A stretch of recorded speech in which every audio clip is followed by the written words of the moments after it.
being circulated on social media has broken his silence on the incident, which has caused outrage among Jamaicans. In the video, he's seen carrying out dangerous stunts with passengers on board.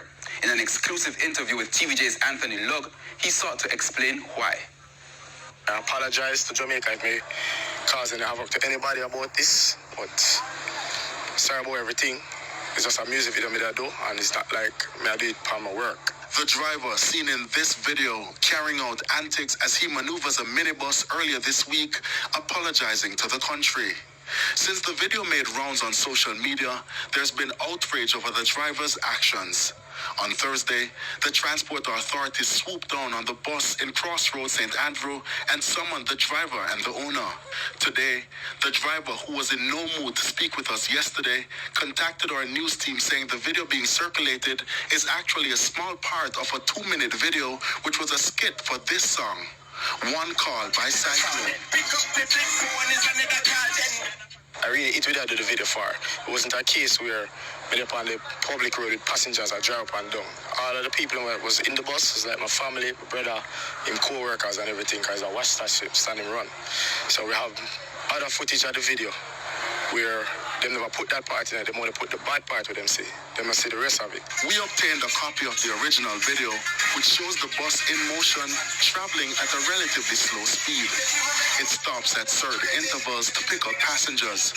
But despite the driver saying he intended no harm, the vehicle in neutral up, and he set my foot as if anything could have stopped it. Do you agree that your actions were wrong or so? Well, by law, we know we're not supposed to really do it still. Understand me? But through me, I say it's a skit. I never really think that it really offend anybody. Anthony Lugg, TVJ News. Pressure is mounting on the British government to abandon the planned deportation of scores of Jamaicans. It's understood that 50 people are to be deported on Tuesday in what will be the second immigration removal charter flight to Jamaica since the Windrush scandal in 2018. But there is a warning from a team which looked into the Windrush scandal that the government should stop all mass deportation flights to Jamaica until after its Windrush report is published. Protest in London on Thursday after word spread of the planned chartered flight to Jamaica deporting 50 persons. Hundreds of persons descended on Downing Street, which is the office and residence of the British Prime Minister, to protest the deportation plan. They argue that the issues of the Windrush scandal are continuing as persons born overseas who were moved to the UK as children with their parents or guardians are also being deported after decades of working and paying taxes in Britain. One woman who says her husband, who is the father of her children, was among those to be deported. She shared her grief. We need to pack his case. He's been in this country for 20 years, and we need to pack his case to work out what he needs to manage his life to this for the next however long, indefinitely. Went to Heathrow. They gave us 10 minutes. They gave me 10 minutes to allow my children to say goodbye to their dad.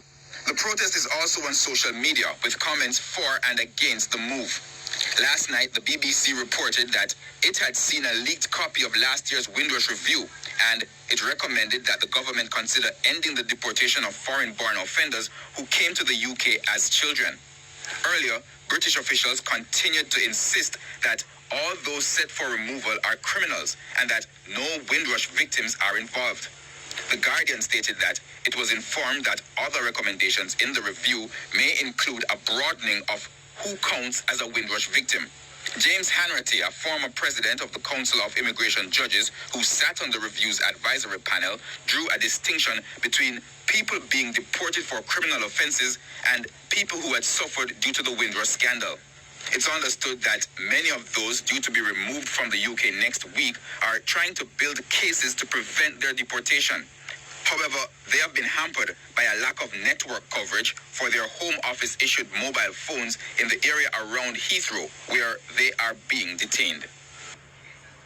The dust nuisance affecting several communities in and around the Gisco Alpart plant in St. Elizabeth has caught the attention of Minister with responsibility for the environment, Daryl Vaz. Mr. Vaz is due to visit the parish next week. It's the latest in what residents are now calling a major crisis, which needs urgent attention. We have more in this primetime news follow-up. Tempers ran high at an emergency meeting Thursday evening in Myersville, St. Elizabeth. It was in fact the first time for that day that some people were able to leave their homes.